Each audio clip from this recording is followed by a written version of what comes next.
This is our lesson number 90, part 1. Starting from this number 90 up to lesson number 104, there are 15 parts there regarding the Gouda burning. Let's start with this lesson. That means lesson number 90, and see, learn, and remember the true lessons that no one knows about the Gouda burning. Pichima means Gouda Pichima, that means Gouda burning. Join us, learn how sapphires get their color, and join the gem business to enrich your future. I remind you to press the subscribe button and give like, share, and the bell icon clicked, and give a comment. We are moving to lesson. In this lesson, we are learning Gouda burning secrets. In this lesson series, there are 15 lessons. This is number 1, part number 1.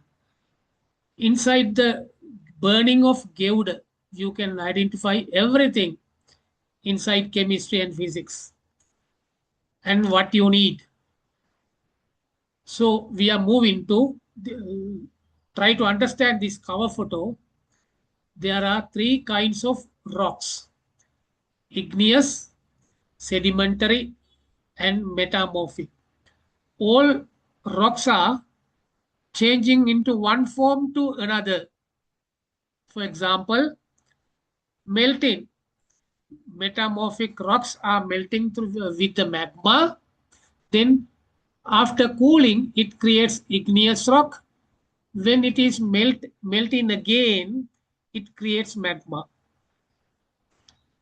And heat and pressure creates igneous rock into metamorphic rock. And igneous rocks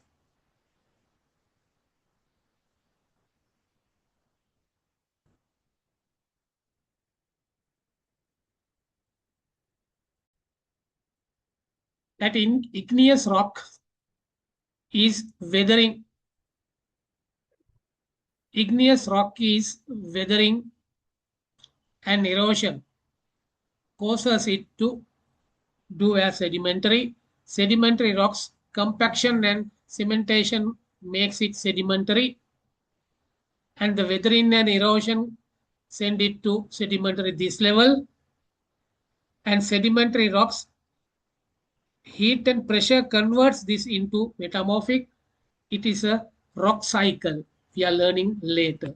These are the gemstones we can find out because the reason of this rock cycle it creates. We are moving to inside. Right. How are gems formed? We are learning in this lesson how are gems formed. How is the Kurvinda family which makes Gouda and heating? How is the Kurvinda family which makes Goudas and heating created?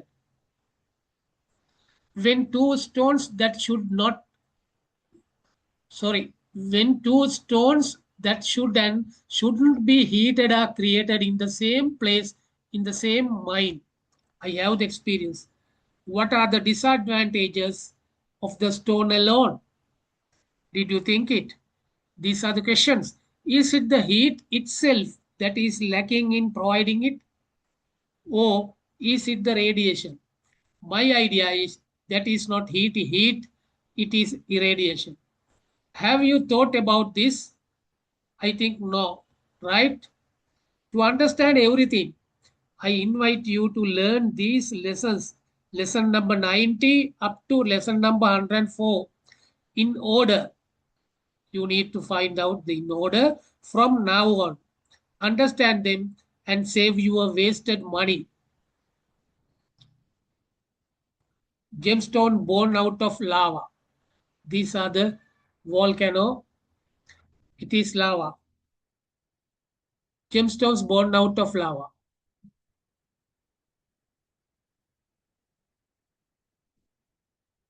Gemstones are products of the earth. Gemstones are products of the earth.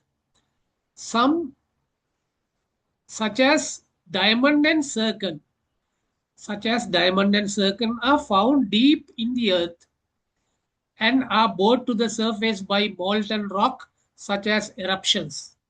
This is the way. Many, such as topaz, tourmaline, and aquamarine, many, such as topaz, tourmaline, and aquamarine, slowly crystallize from hot fluids and gases as they cool and solidify far below the Earth's surface. This is the way. Now you can see the rock cycle here. This is called rock cycle.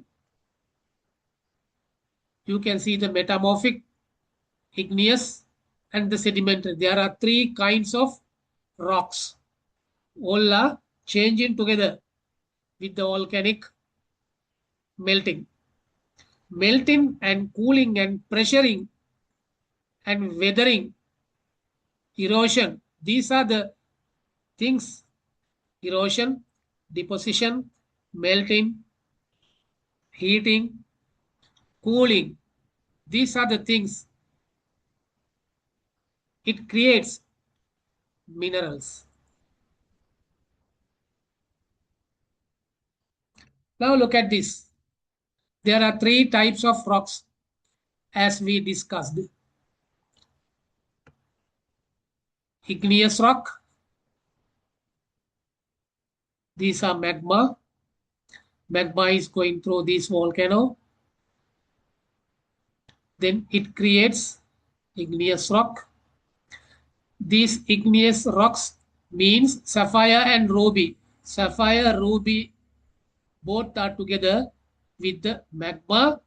With it creates igneous rocks. Then it pressure push this crystallization stones to their rock.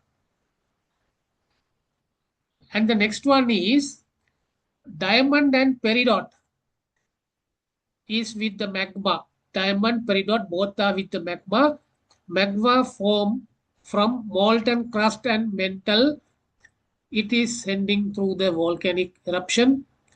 Then it diamond and peridot is here.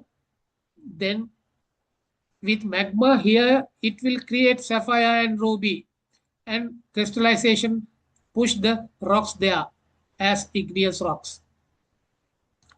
Then weathering and erosion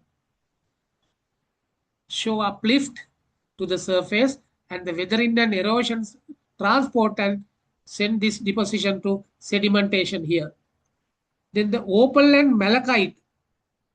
Opal, malachite are the examples of sedimentary compaction. Then this sedimentary opal, can you think about the Australian opal? Australian opal is created like this. Then compaction and cementation makes sedimentary rock. Compaction and cementation makes sedimentary rock. Then it pushes through the tectonic plates. Because of the pressure, it pushes to the surface of this. Then, sometimes these sedimentary rocks, high temperature and pressures convert this to more go down.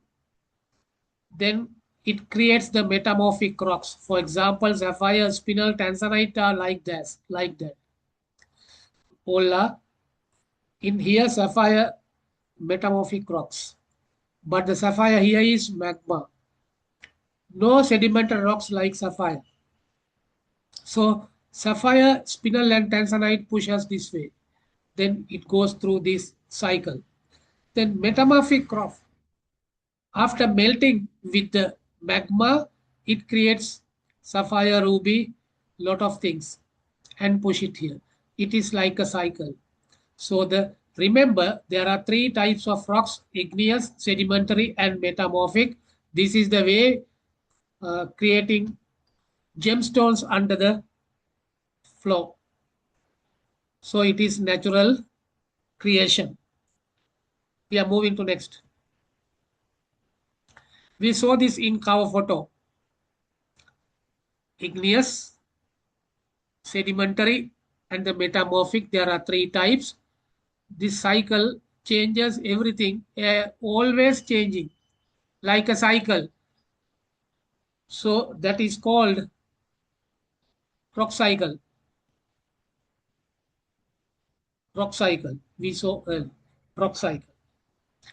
Always changing one to the other one. Then remember this. We are moving to next. Why are there so many gems in Sri Lanka? Why are there so many gems in Sri Lanka? Sri Lanka, geologically speaking, is an extremely old country. 90% of the rocks of the island are of Cambrian age. That means 560 million to 2400 million years ago. Precambrian age means this is the time.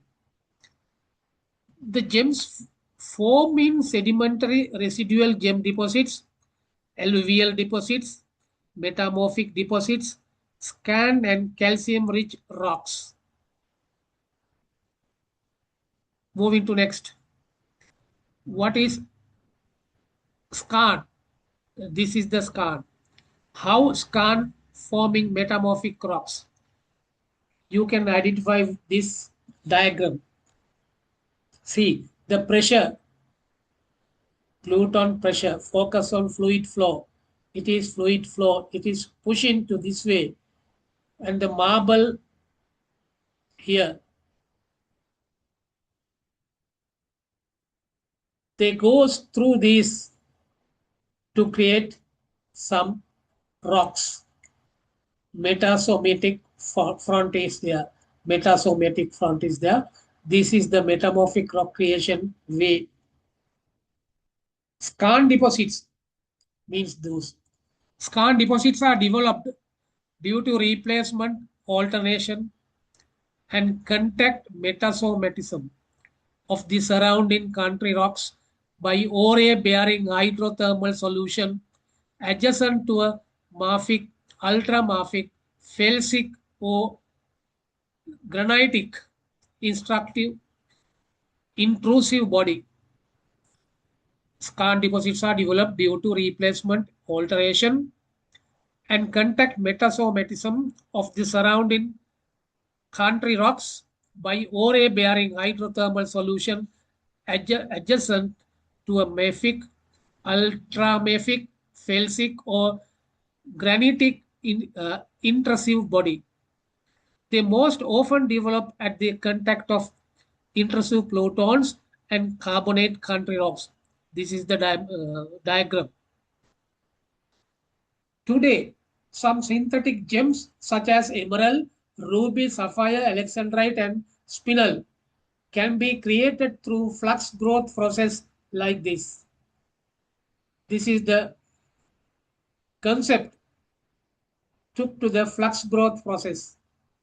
Flux is a solid material that when melted dissolves other materials in the same way that water dissolves sugar. Flux is a solid material that when melted dissolves other materials in the same way that water dissolves sugar. As the dissolved chemical solution gradually cools, synthetic crystals forming. That is the method, flux growth process. For gems to form, there must be considerable pressure and heat over a long time, which is present in the Earth's mantle. Geologists and gemologists can recreate the natural condition necessary for crystallization with the help of modern technology and industrial laboratories resources. It will create the synthetics. Then hydrothermal deposits. Another way, look at the diagram here. Raining. The rain dissolves some soils with rainwater. It sends to the down because of the gravity. The veins are there. This is crust. Rainwater is moving. This black places are the empty spaces, empty spaces in the flow. Crystals grow inside those. This shows how are gems formed underground. The solutions involve rainwater and O, water derived from cooling magma bodies. Gems crystallize from solution when it encounters open spaces such as cracks. These black places are the cracks. Gems crystallize from solution when it encounters open spaces such as cracks. As a result, veins of minerals fill pre-existing cracks. So we can find the illam here.